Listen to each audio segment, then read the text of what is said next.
Wake up, wake up, wake up. C'est marrant, parfois on rencontre des entrepreneurs avec lesquels on se retrouve en miroir.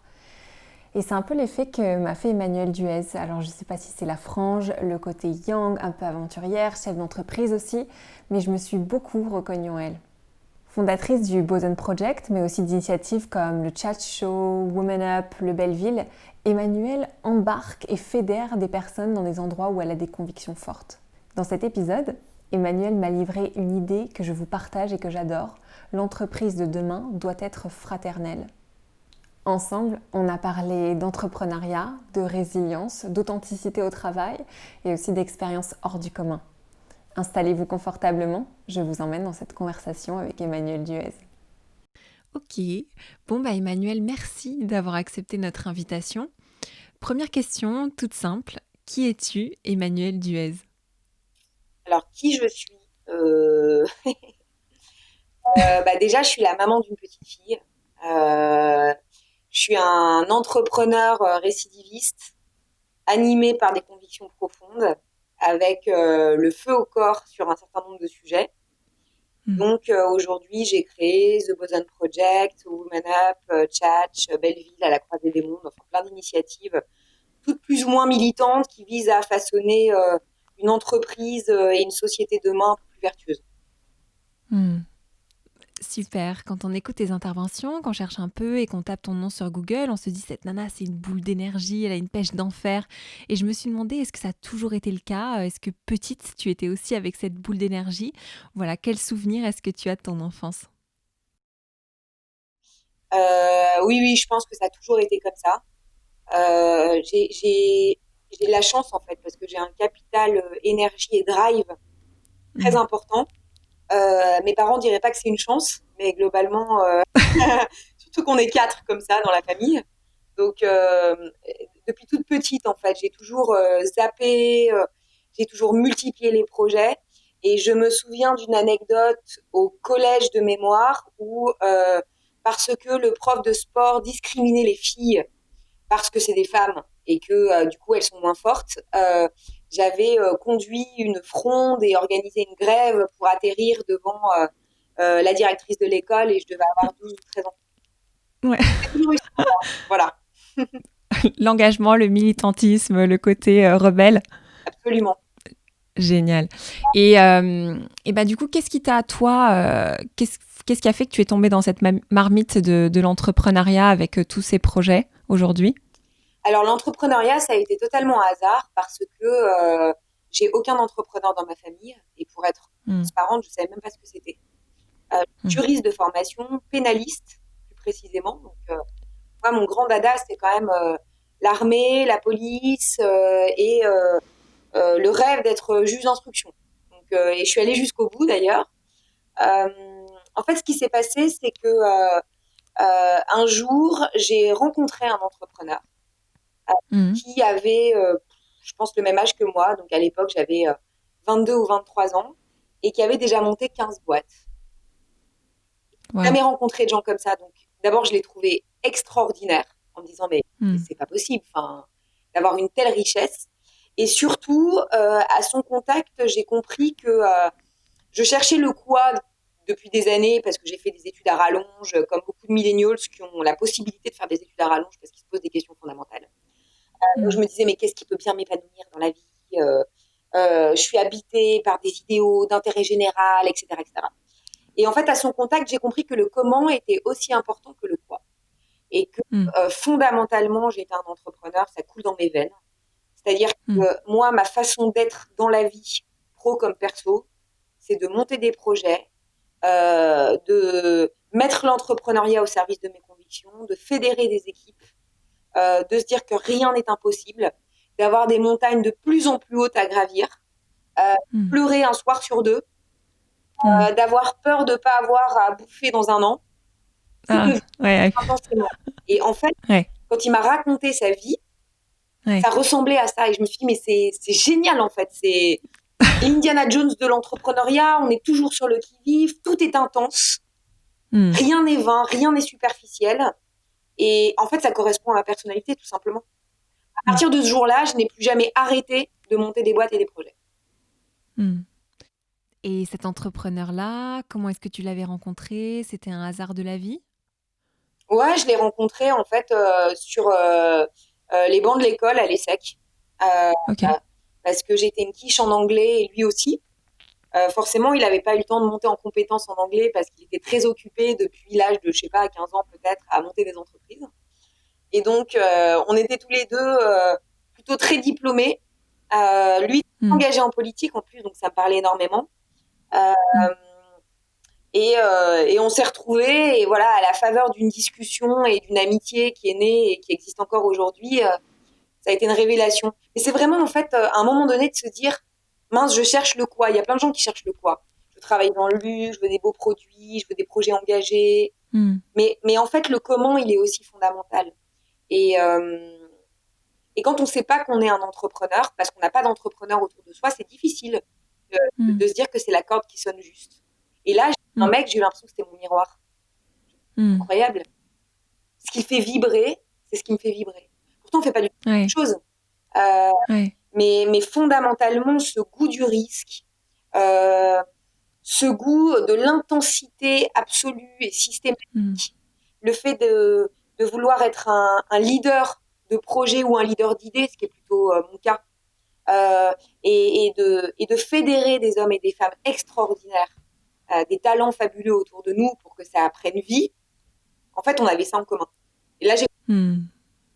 Génial. Oui, enfin, complètement. Je pense qu'il y a beaucoup d'entrepreneurs qui entendront ça, qui se reconnaîtront dans ce que tu dis. C'est la passion. Si tu regardes dans le rétroviseur de toutes les expériences que tu as créées, le Boson Project, Women Up, officier de la Marine nationale, quel a été peut-être le moment où tu t'es le plus senti à ta place? Si tu peux nous raconter un moment particulier, un souvenir.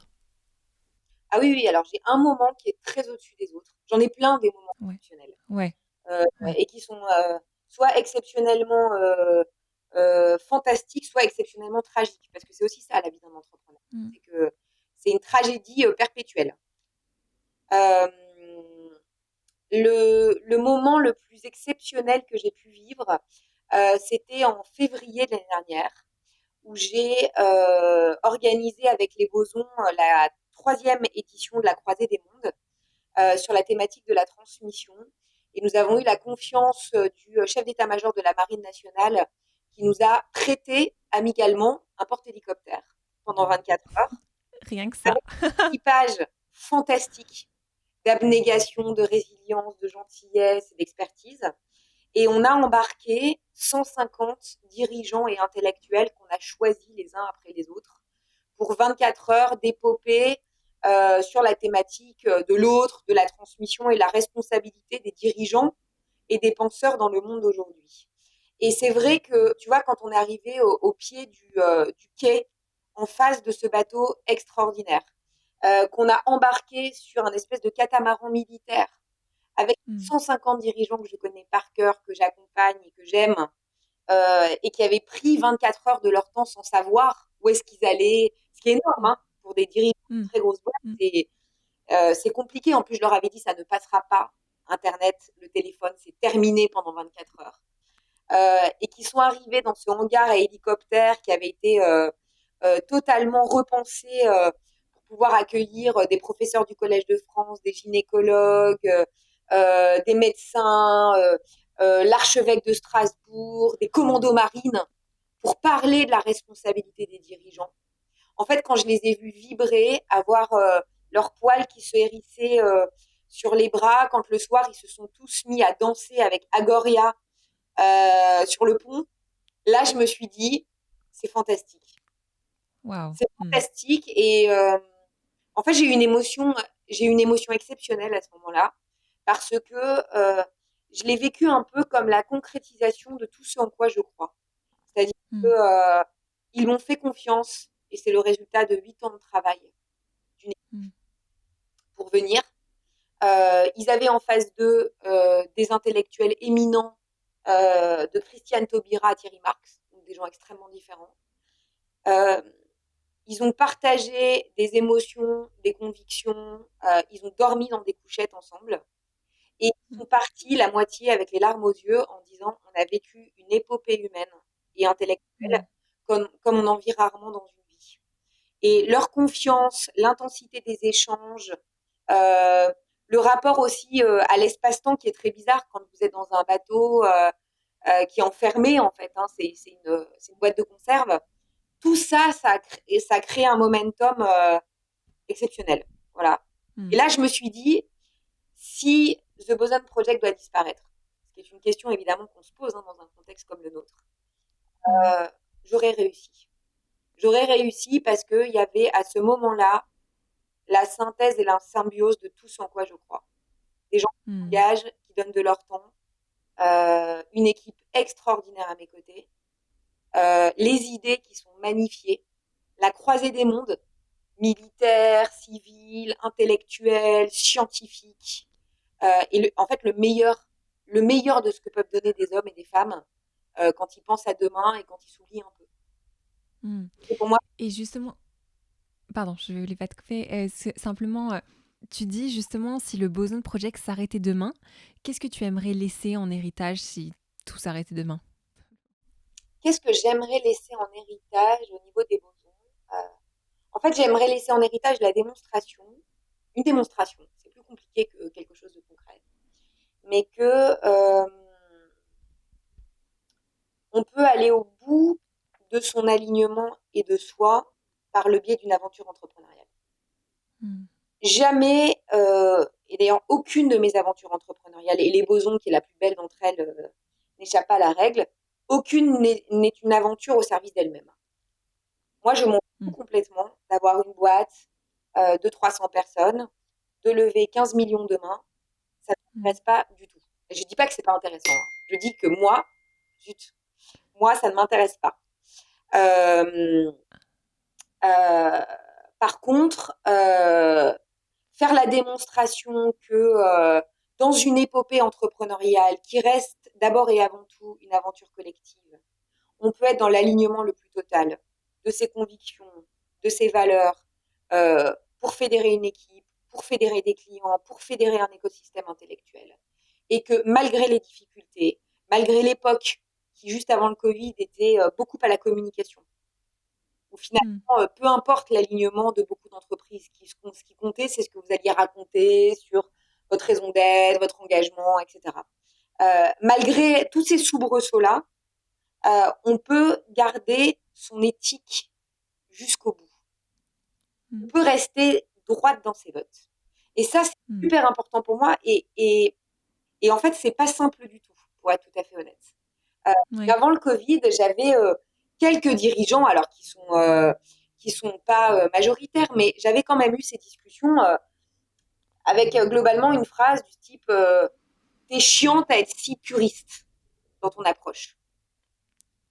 Mais en fait, c'est ça être engagé, c'est ça être militant. C'est qu'à un moment donné, on ne fait pas de concessions sur sa ligne d'horizon, on ne fait pas de concessions sur ses convictions et on ne Mm. cède pas aux sirènes de la communication, de la facilité ou de la simplicité parce que ça peut permettre de développer plus de business, parce Mm.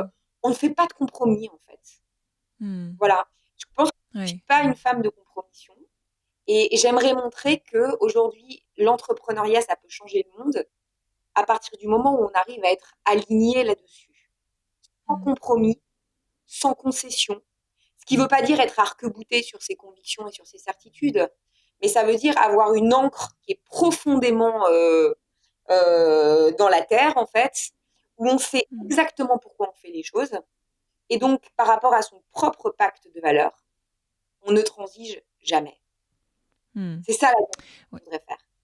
Elle est Mm. chiante parce qu'elle a été pure, elle a jamais dévié de sa ligne, mais à la fin, ça porte ses fruits. Mm. Voilà. Oui, ça me parle énormément, enfin, cette quête de la justesse, enfin, presque parfaite, parce que l'entrepreneuriat est effectivement une multitude de choix, et comme tu le dis si bien, les sirènes, elles sont là, et à tout moment, en fait, chaque choix induit une conséquence, et donc de toujours se rappeler de pourquoi on fait les choses est hyper important. Euh, c'est magnifique comme héritage, en tout cas. Aujourd'hui, on vit quelque chose d'assez extraordinaire. Tous les citoyens de la planète sont amenés à une introspection forcée où on appuie sur pause. C'est le moment de la jachère, peut-être. Selon toi, à quoi ressemblera le monde du travail de demain? Alors, le mot introspection est le bon parce que justement, comme Hmm, on est nous, chez les bosons, des professionnels du questionnement et non pas des réponses hmm, à apporter, même si on a évidemment quelques convictions en la matière. On a lancé une grande étude où on veut questionner les questionnements, euh, comprendre les questions que se posent les hommes et les femmes aujourd'hui, les travailleurs, plus que les réponses qu'ils y apportent. Pourquoi? Parce que on est quand même des grands pragmatiques et on se dit que la période du confinement, où le rapport à l'espace, au temps et à l'autre est considérablement chamboulé, est une période qui est féconde pour des questionnements existentiels par rapport au management, par rapport au travail, par rapport à l'entreprise, par rapport à l'engagement.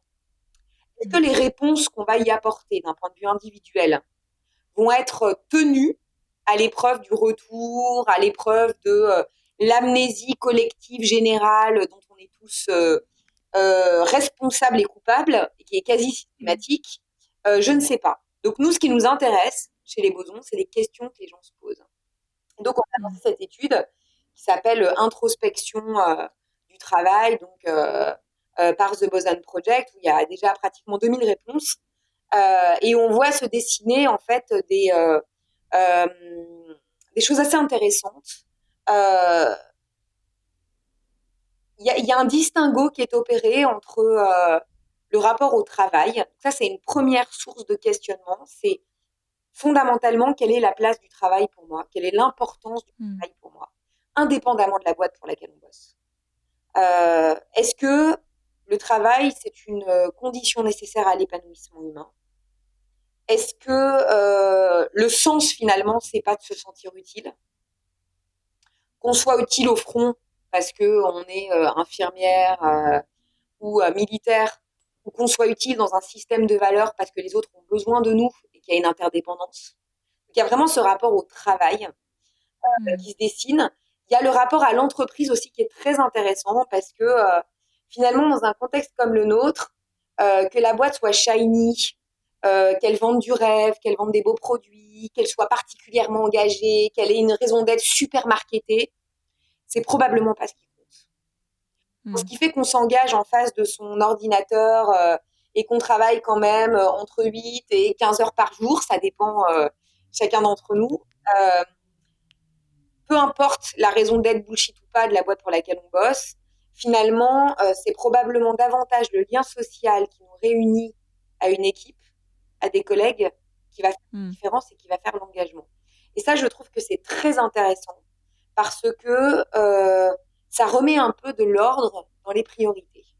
Et donc, si on dézoome, je trouvais que la période avant Covid était une période très vocale, très communicante, où ce qui comptait, c'était le choix des mots. Hmm. Ce qui comptait, c'est ce qu'on affirmait. Hmm. Et je trouve là que ça nous rappelle à nos fondamentaux. C'est qu'en fait, nous sommes des animaux sociaux, Hmm. que dans une entreprise, on travaille, mais surtout on vit. Et on vibre. Et on vibre avec les autres. Et que finalement, peut-être que ce qui manque le plus aujourd'hui, c'est la qualité du lien social qu'on a pu tisser avec des gens qui ne sont pas de notre famille, qu'on n'a pas choisi. Donc c'est la qualité du lien social qui est construite euh, avec les autres dans le cadre d'une entreprise, indépendamment du secteur d'activité, Hmm. indépendamment de la beauté des produits, du sens même de la boîte. Est-ce qu'elle est engagée ou pas? Est-ce qu'elle est militante ou pas? Est-ce qu'elle est éthique ou pas? Si déjà j'ai ce trésor exceptionnel d'avoir autour de moi, dans l'entreprise, des hommes et des femmes que j'aime, avec qui j'ai envie de passer du temps et qui me manquent, je Hmm. m'engage derrière mon ordinateur. Hmm. Et donc, moi, j'espère que sortir de, non pas du confinement, mais de la crise, hein, parce que je pense que le distinguo est important. Là, on est en confinement. Ouais. Globalement, dans les 2 prochaines années, on sera dans la merde. Voilà. Donc, la crise, elle est en train d'advenir. La crise sanitaire, on est en plein dedans et elle va pas s'arrêter, Hmm. mais la crise économique et sociale, on en est aux prémices. Hmm. Hmm. C'est Hmm. difficile pour nombre d'entreprises. Euh, donc, au sortir de ça, euh, j'espère et j'appelle de mes voeux en fait à un retour de la priorité dans les urgences et de se dire qu'en fait on est juste des humains et qu'on a besoin de liens qui sont essentiels, qui sont véritables et qui sont sincères, et que c'est probablement ce qui est le plus difficile à mettre en place dans une entreprise. À ma toute petite échelle, j'ai 25 bosons. Le plus difficile, c'est de faire en sorte qu'il y ait une véritable fraternité entre eux, qu'il y ait de l'entraide, qu'il y ait de la solidarité, qu'il y ait des liens qui dépassent complètement le cadre du travail. Ça, c'est la beauté du management, c'est la beauté des organisations humaines. J'allais te demander quel est peut-être le principal frein que tu verrais à l'authenticité, au fait de ne pas porter de masque au bureau, justement. Ça, c'est une très bonne question. Pourquoi est-ce qu'on a autant de mal à l'authenticité dans les entreprises?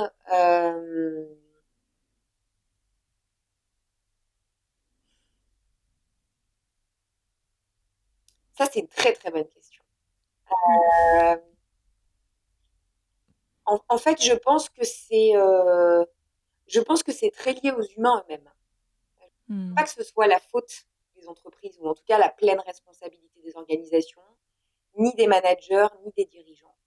En fait, je pense que être pleinement soi, ça nécessite du courage. Voilà. Et que il y a un mécanisme très humain de protection qui consiste à mettre des masques. On se réfugie derrière l'idée que c'est ce qui est attendu de nous et que finalement, est-ce que c'est vraiment important d'être Josette chez L'Oréal? Non, c'est bien d'être la femme qu'il faut chez L'Oréal.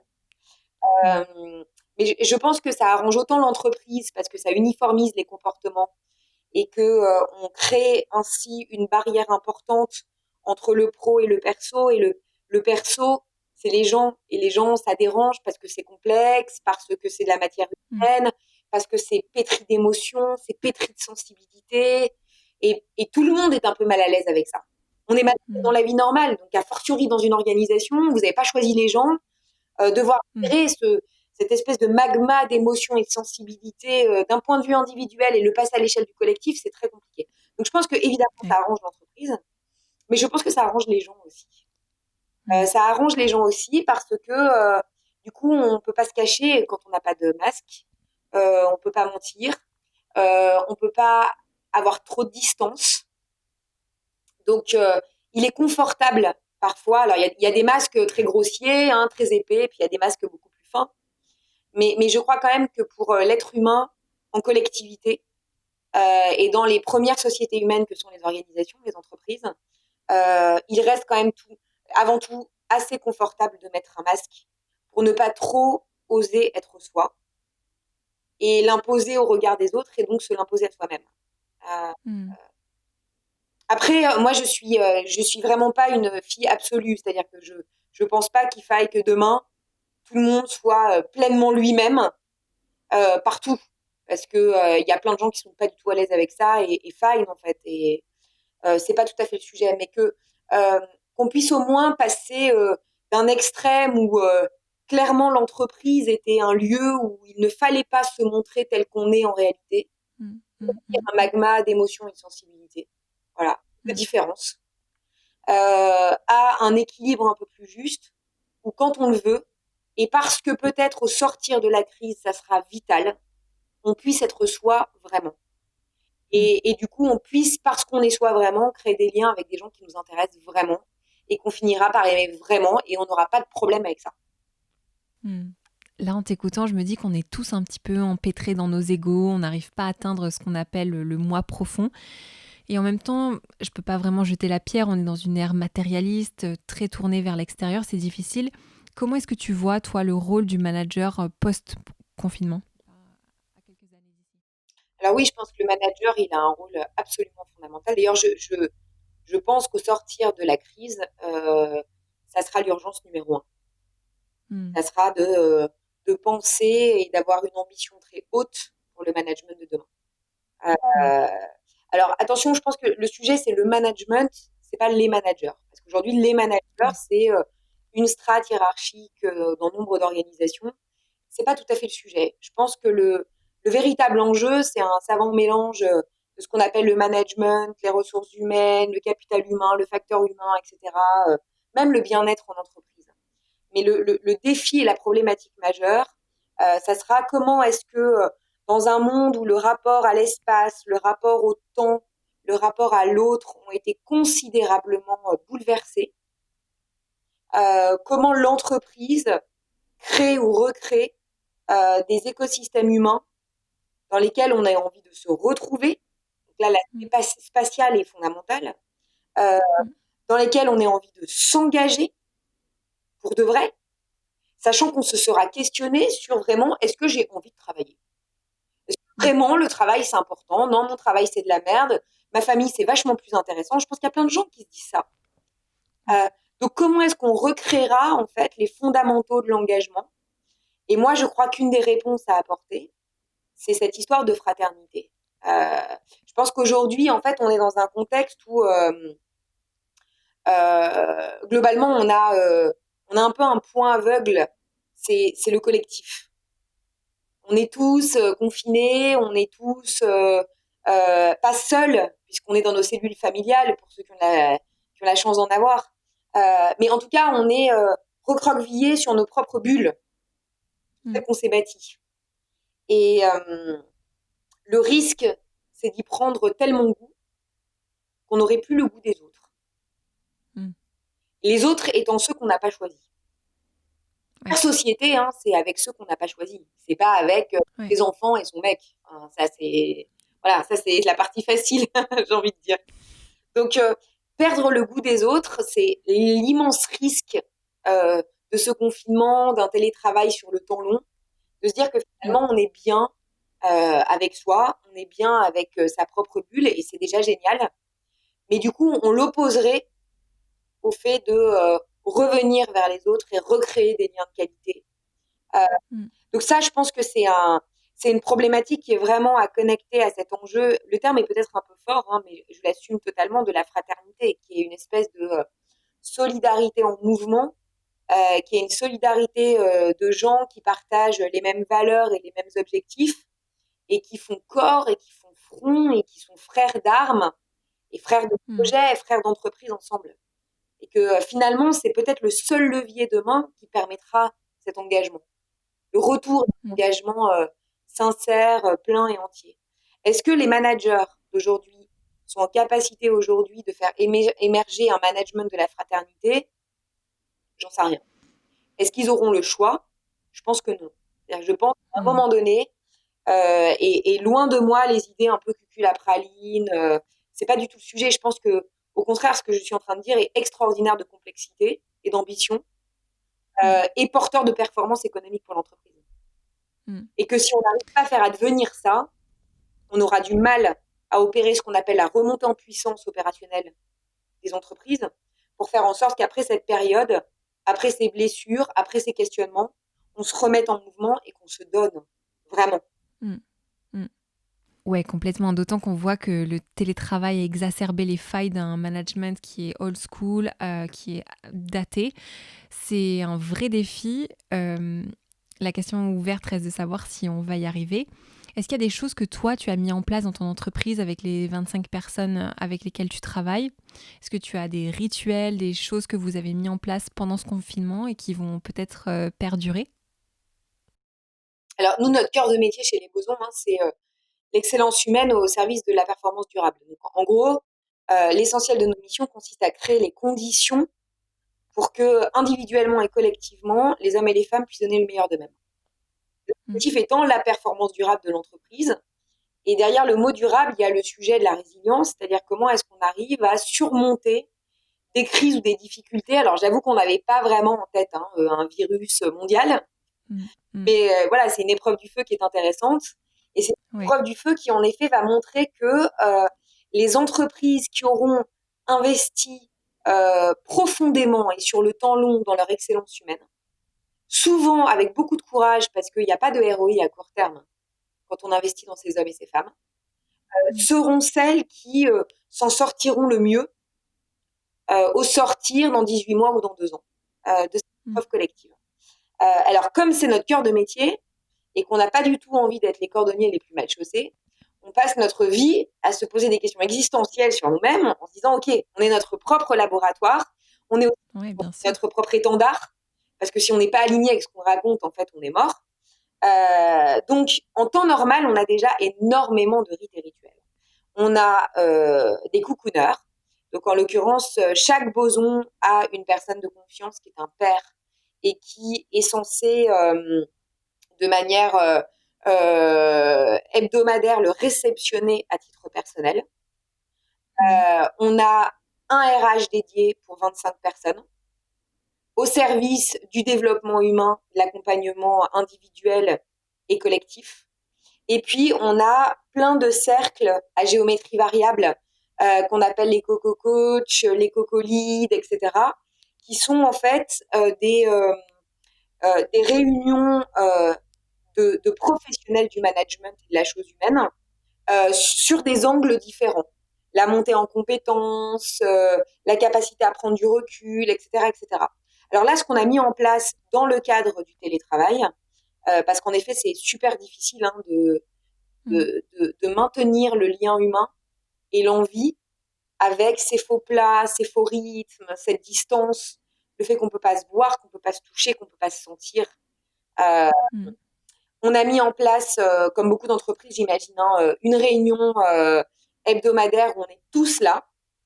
On a des moments d'amusement, donc on se fait des apéros comme si on était les uns en face des autres, où on est tous déguisés et on se raconte juste nos vies et on parle pas de boulot. Euh, on a gardé les points de cocooning, donc chaque boson a 1 heure avec son cocooner. Donc personne n'est laissé tout seul face à son écran, à, au temps qui devient de plus en plus long. Et son cocooner est quelqu'un, pardon, de l'entreprise. Absolument, ouais. Oui. On a fait intervenir des professionnels du CARE en réunion pour les bosons pour parler de l'entreprise réparatrice et de comment est-ce que ça se déploie aujourd'hui entre nous. Bref, en fait, on a des trucs dans tous les sens. On s'est mis des règles d'hygiène de vie digitale.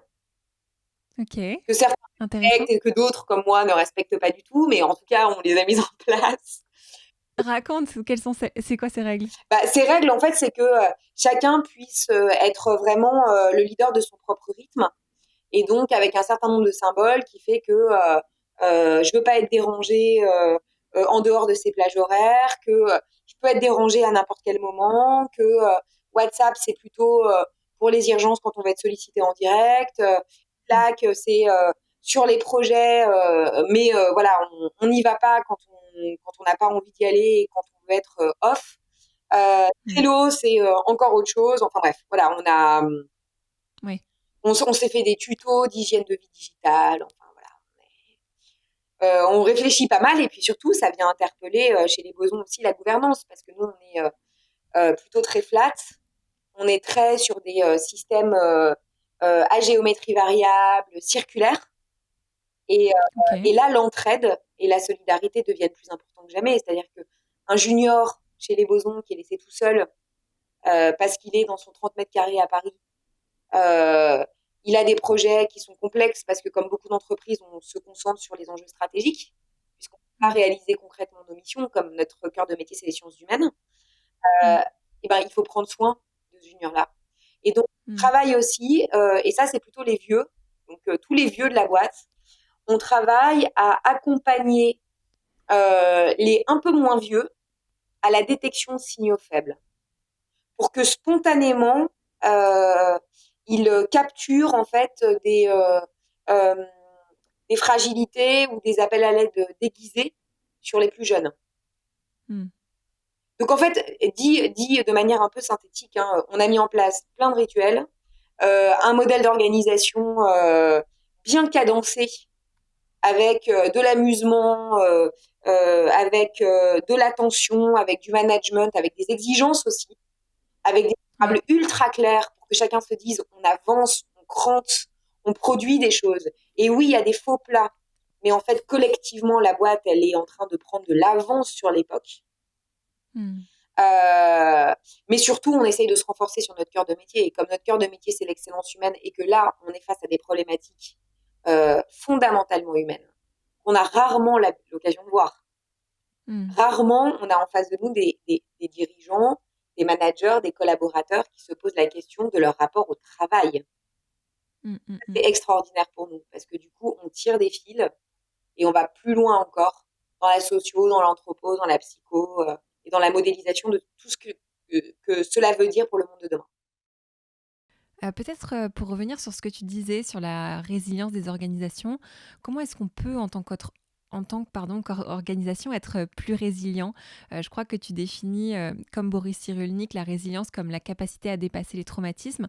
Ce qu'on est en train de vivre, aujourd'hui, c'est probablement un traumatisme. Comment, est-ce qu'on peut en dépasser ça en tant qu'organisation? Comment est-ce qu'on peut être plus résilient? Je pense que, en effet, c'est un peu la grande question que se posent toutes les boîtes aujourd'hui, quelle que soit la Mmh. taille, avec un gros risque de tarte à la crème, hein. C'est que Mmh. à chaque fois qu'il y a des buzzwords comme ça, il y a tous les consultants du monde qui se réunissent en se disant qu'est-ce qu'on va pouvoir imaginer. C'est pour ça qu'en effet, tu as parfaitement raison. La définition de la résilience qui me parle le plus, c'est celle de Boris, puisque c'est Mmh. la capacité à dépasser des crises majeures sans symptômes post-traumatiques. Et Mmh. comme j'ai la chance de beaucoup travailler au contact des militaires et des commandos marines en particulier, c'est essentiellement auprès d'eux qu'on s'est posé la question de la résilience organisationnelle.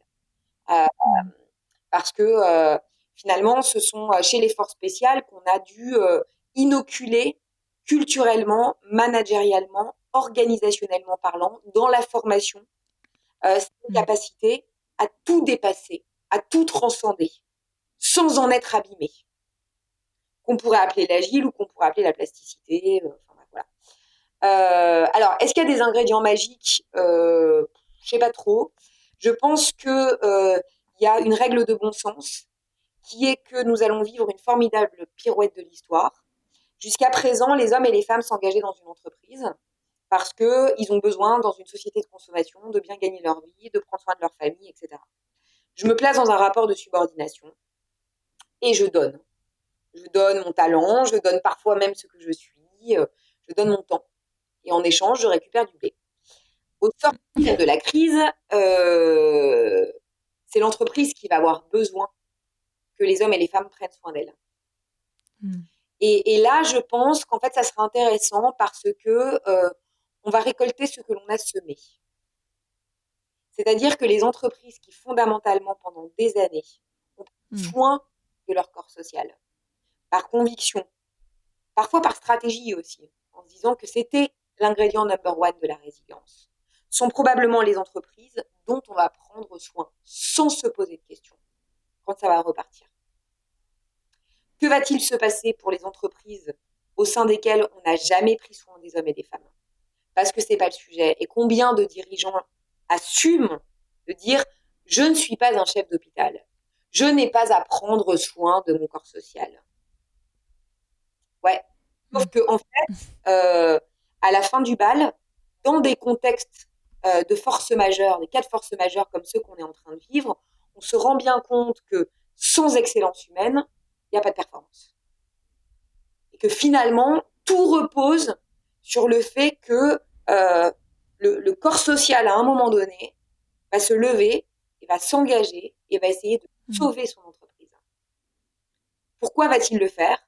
Parce que préalablement, il aura eu des preuves du fait qu'il était autre chose simplement qu'une ressource humaine.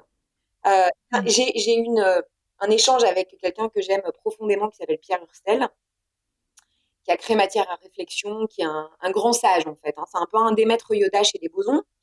Pierre, qui a été le patron des ressources humaines mondiales chez EY notamment, me disait il y a quelques jours, il faut passer des ressources humaines aux humains ressources.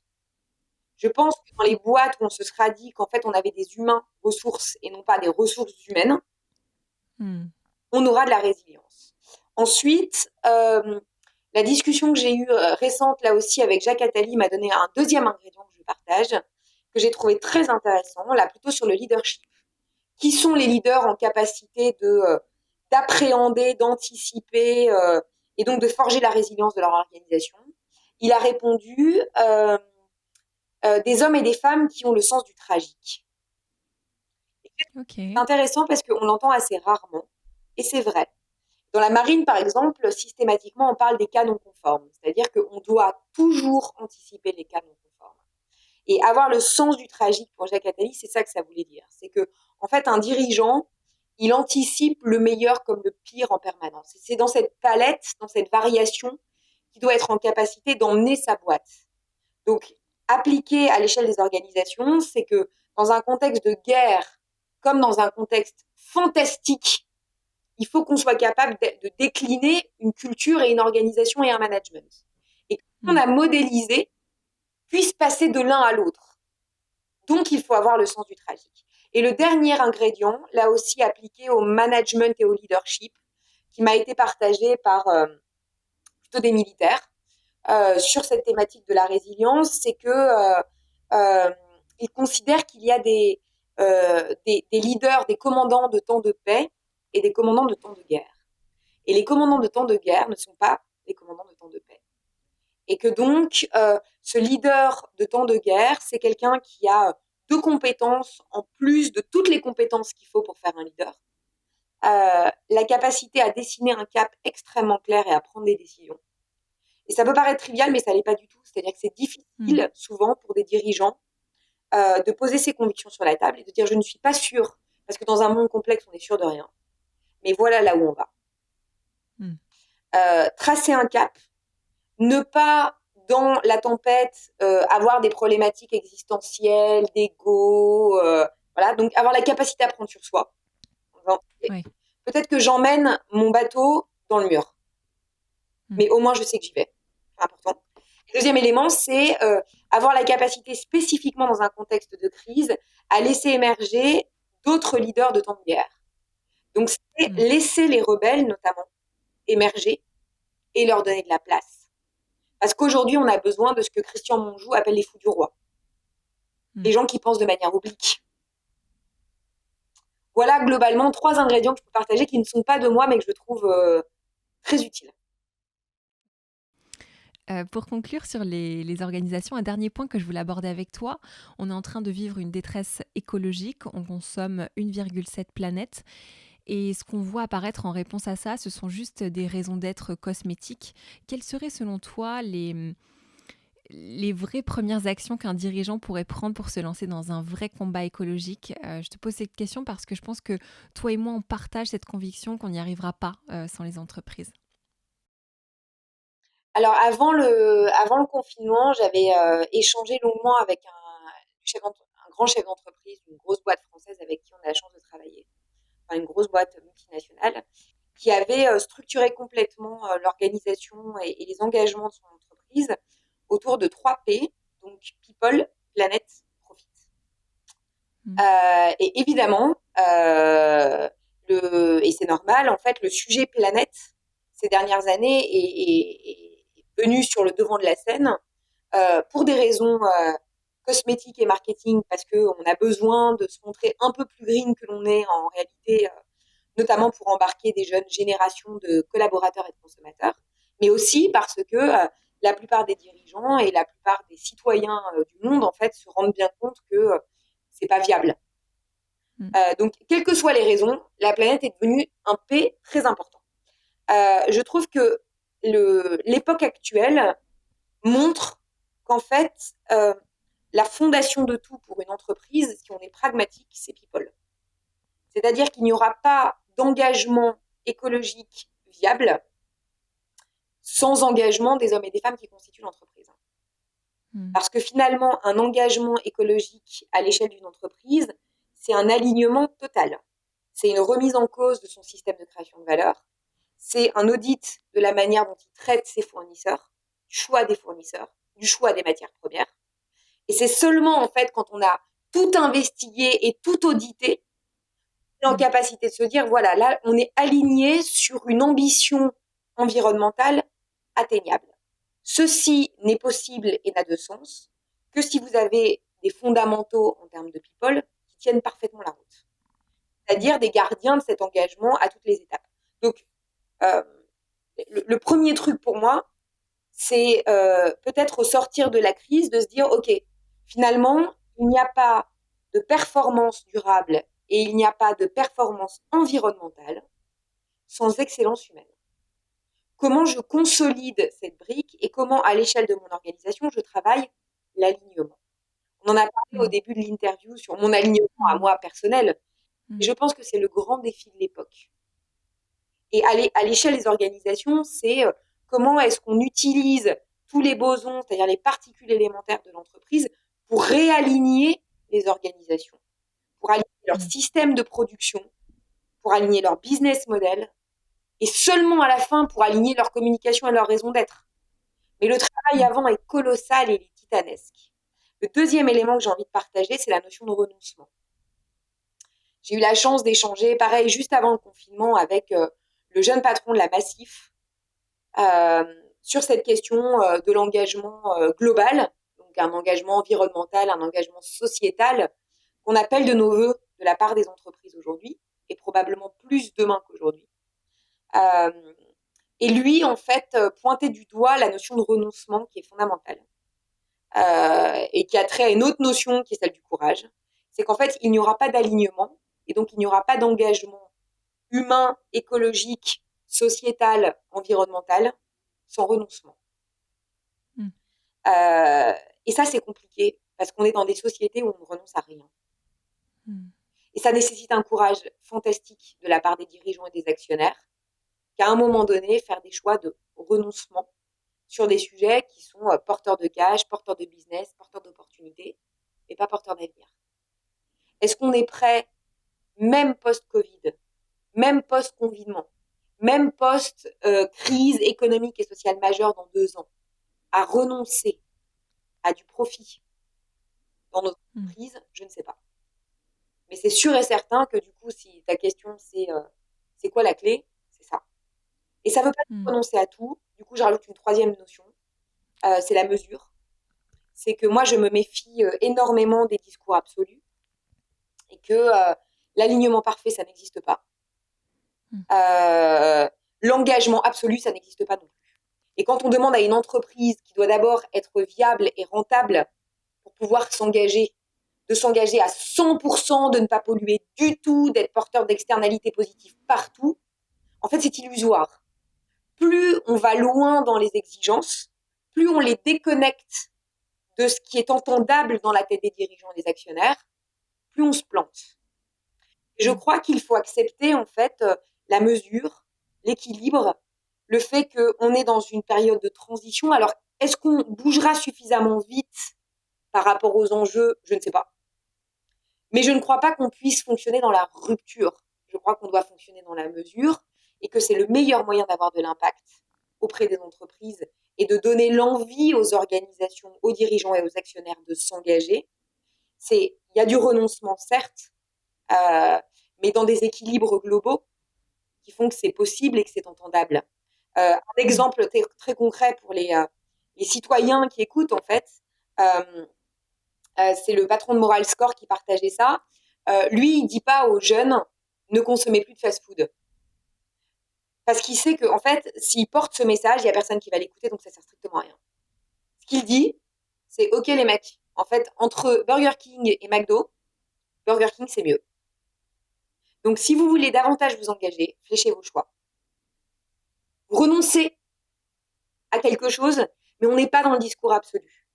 Et là, on Mm. peut potentiellement, ça peut sembler dérisoire et tout petit. Mais à la fin, quand on mesure l'impact, peut-être qu'on aura plus d'impact en fait à fonctionner de cette manière qu'être dans un discours de rupture qui ne sera pas suivi d'effets et qui ne sera pas suivi de preuves. Ok. Pour conclure cette conversation, j'ai 4 questions personnelles et plutôt courtes. À quel moment oublies-tu le temps qui passe? Jamais, Jamais. jamais. C'est un de mes grands drames. Jamais. Tu... C'est-à-dire, vas-y, développe. C'est-à-dire que en fait, je suis extrêmement envieuse des gens qui arrivent à s'extraire du temps qui passe pour voilà, se dire qu'on n'est pas dans une vie qui est courte et qui avance à fond la caisse. Moi, Mm. j'ai toujours, et je l'ai toujours eu, la conscience du temps qui passe à la vitesse de la lumière. J'ai au fond de moi la compréhension du fait que rien ne dure et tout peut s'arrêter demain. Mmh. Et c'est aussi ce qui fait ma force. C'est-à-dire que ce sentiment d'urgence euh, me fait faire des choix que je ne regretterai pas demain. Mmh. Mais c'est aussi un grand drame personnel parce que mon horizon de temps, c'est 24 heures. Mmh. Voilà, donc des nuits agitées. Hem, Quelle est la leçon que tu as mis le plus de temps à apprendre?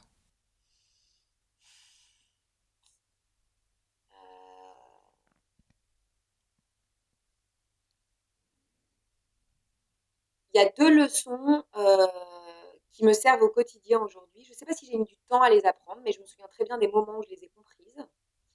Euh, la première, et ça a été assez tôt, je devais avoir 20 ans, un truc comme ça, c'est qu'on est plus fort à plusieurs. Mmh. Mais vraiment, on va, on va beaucoup plus loin à plusieurs. Et ça veut dire, pour la chef d'entreprise que je suis, s'entourer de gens qui sont plus forts que moi.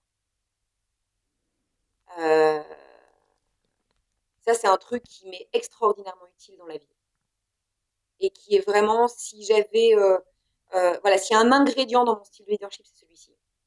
C'est que je veux être entourée de gens puissants et plus experts et plus puissants que moi sur certains aspects. Le deuxième élément, là, c'est quand j'ai travaillé en cabinet ministériel, c'est Dirkab qui m'avait fait venir dans son bureau pour discuter, pour savoir comment allait la jeune femme qui venait d'arriver, qui était un peu provinciale, voilà, mal dégourdie. Et j'ai posé une question hyper naïve, qui est la question que tu m'as posée, c'est est-ce qu'on est obligé de mettre un masque dans la vie? Parce que là, Mmh. je suis à Bercy et j'ai l'impression d'être dans un grand théâtre social. C'est hyper candide.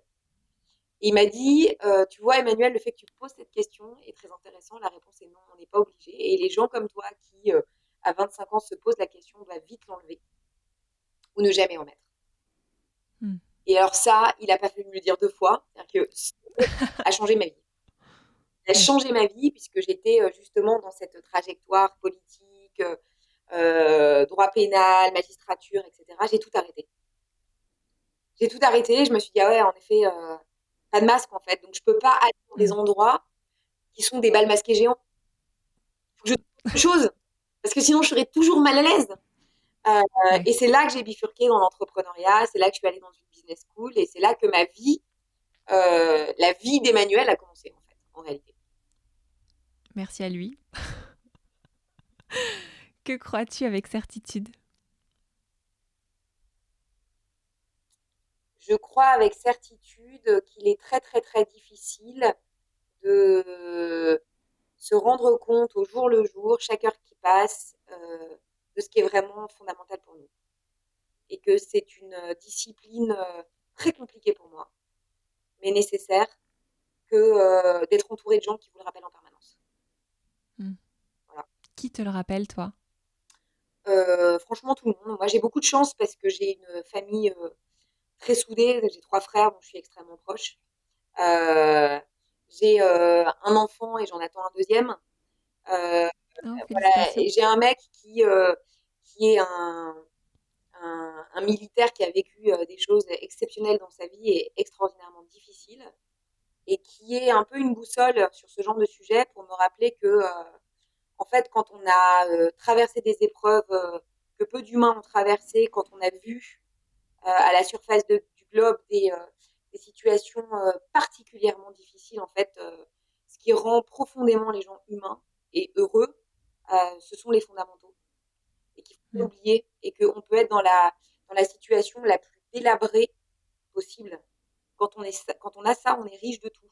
Et lui, il l'a vu, il l'a vécu, et il essaye de me le transmettre à moi qui me fait des nœuds au cerveau, de sophistication, etc. Et ça c'est très important. Et sur ce coup-là, j'ai beaucoup de chance. Ah, génial. Complète cette phrase. Le monde du travail a besoin. Le monde du travail a besoin. Allez, c'est mon dada du moment, de fraternité. Mmh. Merci infiniment, Merci Emmanuel. Anaïs. Merci infiniment à Emmanuel Duez pour cette conversation et à vous de nous avoir regardés et écoutés jusqu'ici. Si vous avez aimé l'épisode du podcast, le mieux est de le partager avec d'autres personnes, le partager sur les réseaux sociaux, en particulier sur LinkedIn, mais aussi de liker et de commenter cette vidéo. C'est ce qui nous aide le plus à faire connaître ce podcast et à diffuser l'idée que oui, un monde du travail plus humaniste est possible. Merci beaucoup et je vous donne rendez-vous vendredi prochain. Wake up, wake up, wake up.